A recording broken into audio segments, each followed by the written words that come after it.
So recently, Elon was at the 2020 satellite keynote in Washington, D.C. and he talked about some really cool things which we're going to be discussing in this video. So I'm going to go out of the norm and talk about space because usually all my videos are about cars and electric cars and whatnot, but this video I'm going to make about space, SpaceX, and Starlink. All what Elon's actually planning on doing, and let's get right into the video. And there are some really cool things to talk about. 3, 2, 1, roll the intro.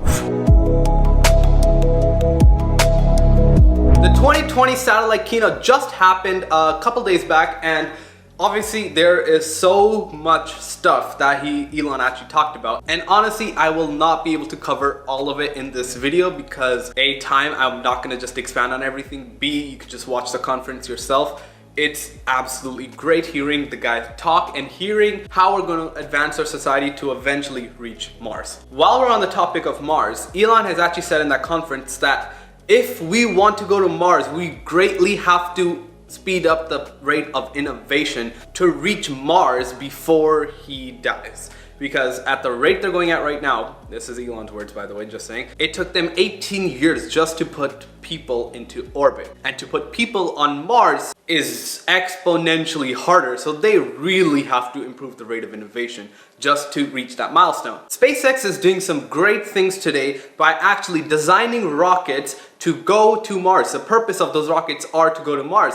And Elon has this great way of thinking. He thinks if we want to get to Mars, we have to go on the first principles. So Elon talked about that the Falcon 9 rocket actually has a composite, a metal composite covering its body. It's actually a carbon fiber composite. The problem with that is they can't really sustain high temperature. So when you're coming for re-entry, because you have really hot temperature because of air friction and whatnot and really fast, really high speeds, what you want is that composition to actually hold. But for that composition to hold, you actually have to add a big heat shield. That's what they have in most other rockets. Whereas with Starship, they're going with the basic materials, which is steel. And steel is really cheap. Steel is actually really cheap. I think he said the steel that they use is about $100 per kilogram, which if you actually think about it is really cheap considering that's the same steel that is used in the Cybertruck. And if you've seen the Cybertruck demos, you know that steel is strong as hell. And you need that strength if you're going all the way up into orbit and coming back down to land. Especially when you're interacting at supersonic speeds with the air,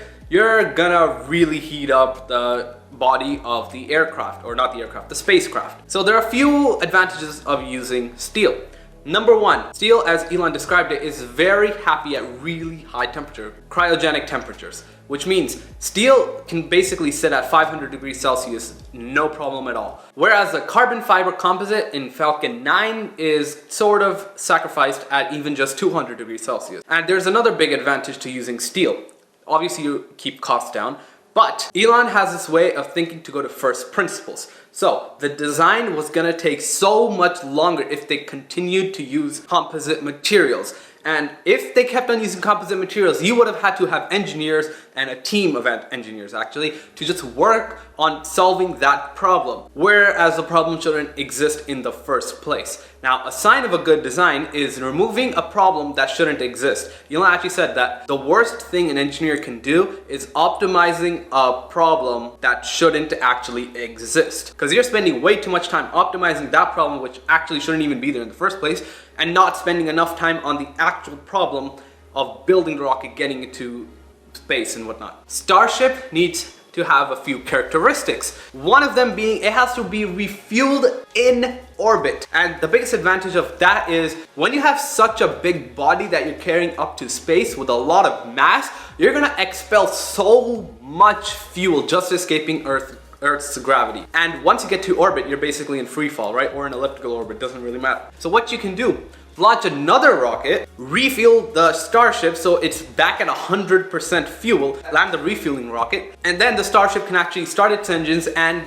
escape the orbit of Earth and head straight to Mars. Which means you can leave Earth's orbit with a full tank of fuel. And you don't have to design a rocket that's exponentially bigger just so that you can have enough fuel to go to Mars. Because you have to remember this, you need exponentially more fuel just to push the fuel that already exists into orbit so that that fuel can be used later on. That's why rocket science is really hard. But Elon said, designing a rocket, especially an expendable rocket, so the one that only has just one life, you know, you shoot it up and then it comes back down and just, that's it. You're done with the rocket forever. Those are pretty easy. He said you could basically read books on it and design one yourself and you pretty much got one. The hard part is building.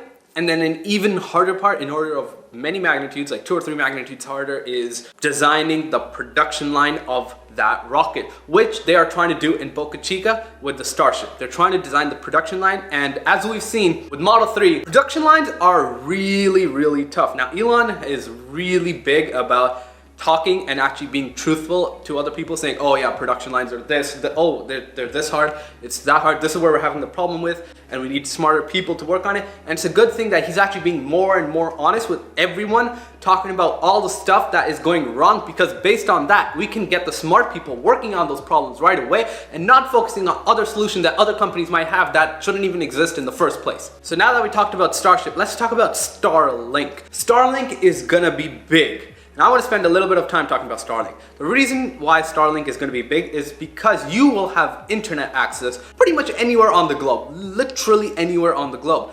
And they're launching so many more satellites. Actually, I can even pull up, so I have this app on my phone.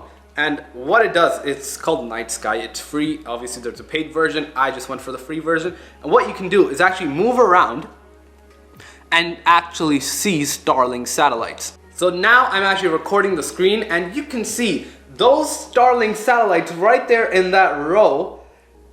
And then you see another row right over here, right there. And you can see even more satellites if you just look over there. See, you see those right there? Exactly. So there are plenty of satellites. All these satellites that you see, the small ones right here, like this, that, they're all Starlink. Look at that. Look at that, they're all Starlink.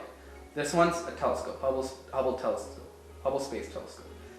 All these are satellites right over here, these lines that are going about. So Elon already has so many satellites in orbit, and basically he wanted to make the usability of a satellite really, really simple. So all you need is this, as he described, a pizza-sized box on a stick, which all you would need to do, it'll have 2 instructions, and he said you could do them in either order, which will be to plug in and point at the sky. So you can either plug it in first and then point at the sky, or point at the sky and then plug it in. For obvious reasons, the Starlink should be really, really useful, especially to, honestly speaking, I don't even think I can actually do a good job explaining how useful it will be. We just gotta wait, because some things, like the GPS, came to be after the satellites, the GPS satellites used by the military, were out and operational. And that was a big achievement. How many people use GPS today? Like, you want to search up something, you have navigation, you have Google Maps, any sort of thing. You use GPS pretty much for most people every day for a lot of things. And it's so useful today that we basically can't live without it. If you take down all the GPS satellites,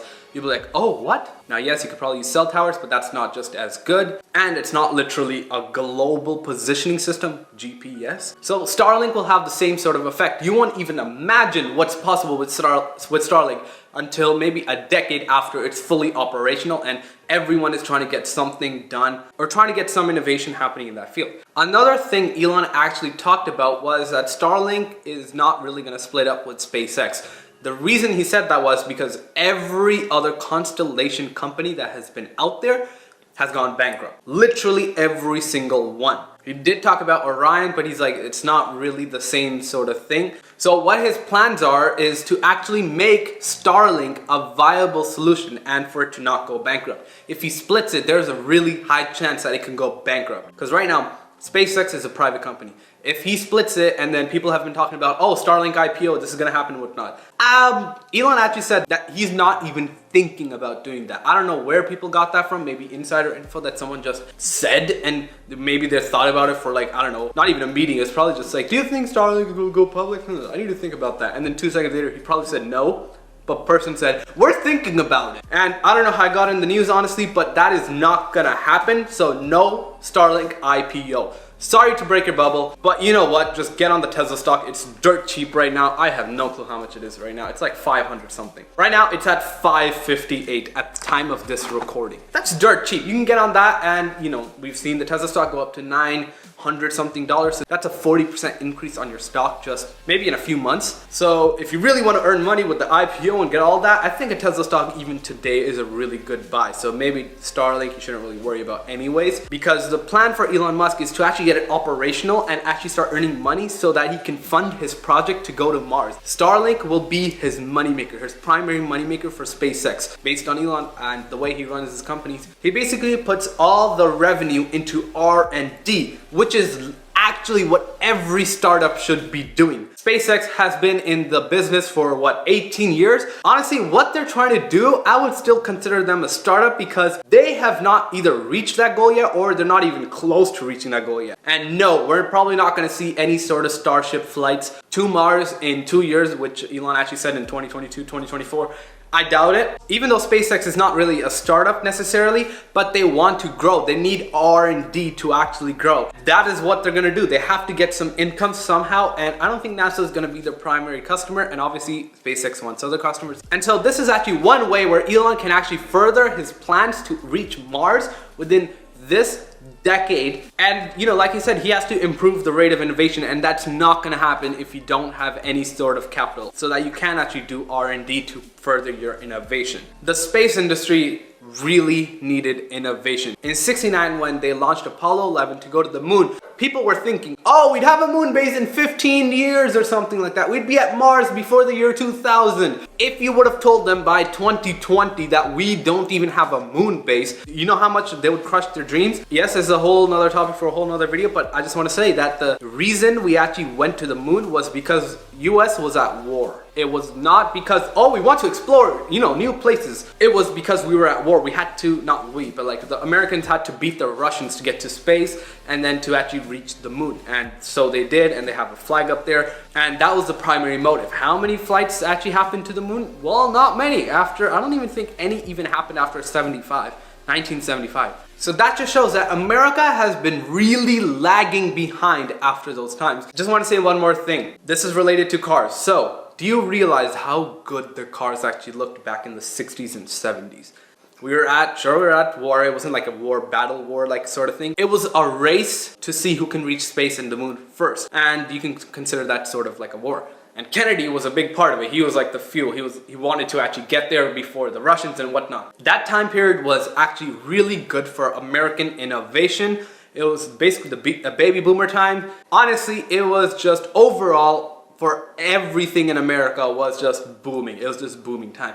And we have to basically repeat that, which means we need more innovation in this field, which means we need more smart people to work on these sort of problems. Not only smart people, we need more companies to start up to actually provide access to space. And what that will do is create a bigger economy, because with the internet we have lower costs to start a business. You don't have to buy something, you can just start one online for less than $100, even less than that probably. And there you go, you can pretty much scale that business up to over $1 million of revenue a year. And the space is going to be the same thing. Getting the cost down low, many more entrepreneurs are going to start businesses about space, maybe even mining asteroids and comets that come our way. And at that point, we will be a type 1 civilization, because we are using the resources not only on our planet, but on other planets just for our innovation and advancement, and so that we can travel to other places. Alright, thank you for watching this video. I know this was a long one. I hope you enjoyed it. I don't know if you want to see more of these, so let me know in the comments down below, or leave a like down below, and then that will give me a good idea if you want to see more of these videos. And I'll try to make more of them and talk more about them, because I know this channel is about electric cars and cars in general, but I kind of feel like this is sort of an important topic that not many people know about, that is